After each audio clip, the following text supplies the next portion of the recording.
Como que é viver com Alzheimer cotidianamente? Como que é viver com Alzheimer, com a gente mesmo, com o nosso companheiro, companheira, com os nossos filhos, com o nosso trabalho, com a nossa vida. O Alzheimer chega devagarinho, quando a gente vê, ele ocupou todos os espaços, não deixando nenhum respiro. A gente mesmo passa a não existir. Eu sou a Cris Monteiro, filha de um pai com Alzheimer. Meu pai se chama Haroldo e é um ser muito especial. Olha, hoje está melhor do que eu imaginava. Eu pensei que será de tanto de coisa, tudo está aqui, não está aqui, não está lá. Depois vem um, fala que é outro, outra foi outro. Muitas vezes a gente ainda não ouviu falar de Alzheimer, ou se ouviu falar era uma coisa tão distante de nós que a gente nunca ia imaginar que ele ia vir para dentro da nossa casa. E ele chega assim, é uma falha de memória, é uma repetição. Dali a pouco é o cognitivo, que a gente nem sabe o que quer dizer cognitivo, né? Mas é a maneira de pegar num garfo, saber como levar esse garfo à boca, saber os movimentos que tem que fazer para andar, para conversar, para vestir roupa, para tomar um banho.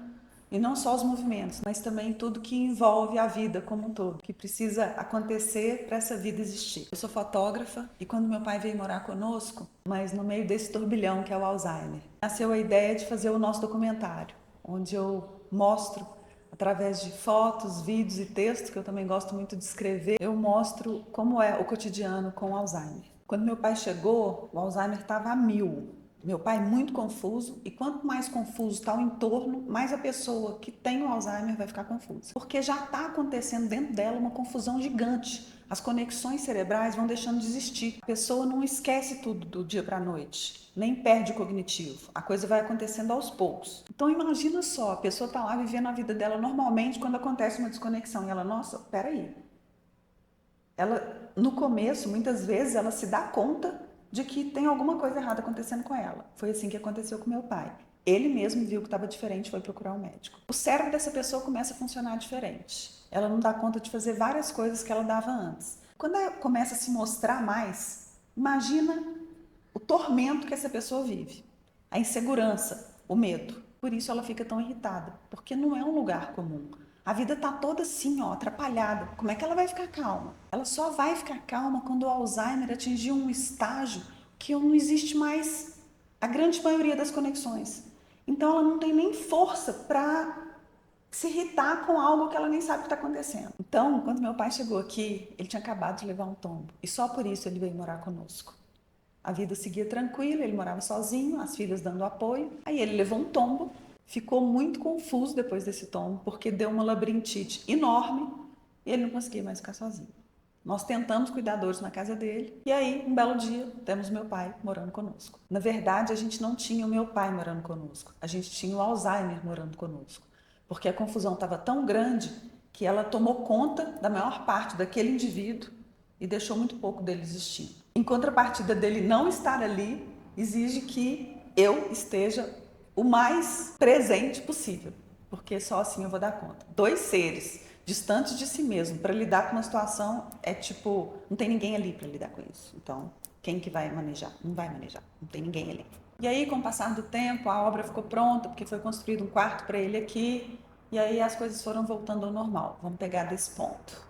A pessoa que tem Alzheimer, ela pode acordar de manhã e estar num outro tempo. Ela pode estar num tempo que os filhos eram pequenos, ou que ela mesma era um jovem adulto e ali vivenciar de novo o que se passava naquela época. Como dentro do cérebro dela o que tem é desconexão e insegurança e medo, ela tende a ir para esses momentos onde tinham também esses sentimentos. O que eu posso fazer para ajudar? Eu posso falar com ele que eu já olhei que está tudo bem. Ou eu posso falar, pai, essas pessoas já cresceram, elas já são adultas e também está tudo bem. Mas eu não posso falar isso de uma forma nervosa. Se eu deixar que o nervosismo dele, o medo dele chegue em mim, ou a minha falta de paciência, ou o meu saco cheio, porque não é todo dia que eu vou estar lá disposta a entrar na história dele. Se a gente tiver nos nossos próprios nervosismos, nos nossos próprios medos que se juntam aos dele, como que a gente vai ajudar? Porque a gente vai falar, não, que saco, de novo!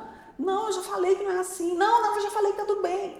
A pessoa o que chega nela é medo. Eu posso direcionar o meu pai a entrar num lugar de calma se essa calma eu estiver trazendo com a minha postura, com o meu tom de voz, para ele acreditar mesmo, mais do que acreditar, para ele sentir que essa historinha que eu estou contando é real. porque na cabeça dele o que está sendo contado é uma outra história. E é muito forte, às vezes vem assim, muito forte que a pessoa já sai num rompante, cheia de medo, cheia de pânico mesmo, de como lidar com aquela situação, que é tão real para ela. Uma outra coisa que ajuda muito, que a gente sempre praticou aqui em casa, são as caminhadas. Meu pai já fazia caminhada antes de vir morar conosco. Ele caminhava no mínimo 50 minutos por dia. Caminhada é algo que mexe com o corpo, mexe com a mente, tranquiliza o coração e dá uma cansada no físico daquela pessoa para quando chegar de noite ela dormir. Mas é importante que ela acorde de manhã e tenha acesso à luz natural.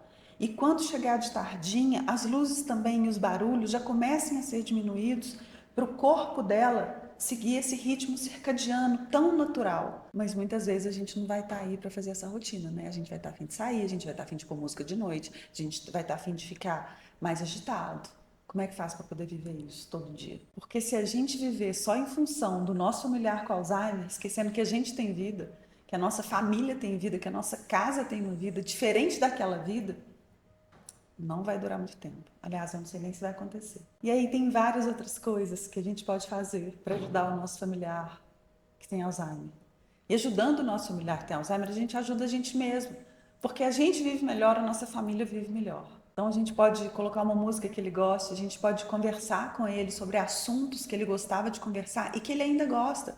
Porque ele não está de todo não ali. A gente não pode matar essa pessoa. As desconexões estão acontecendo, mas elas são progressivas. Não é de uma hora para outra que aquela pessoa vai deixar de estar ali. Meu pai hoje, com mais de 10 anos de Alzheimer, e a gente acredita que tenha 20 anos que o Alzheimer começou, foi quando ele começou a se sentir diferente, falou, tem algo errado acontecendo comigo. Ele ainda está aqui em muitos momentos. Ele ainda que eu tá aqui, que eu falo é assim, o meu pai de antes, tipo, com os gostos que ele tinha e com as conversas que ele gostava de ter e com os raciocínios que ele ainda tem. Sobre o ser humano, sobre a vida, sobre o trabalho.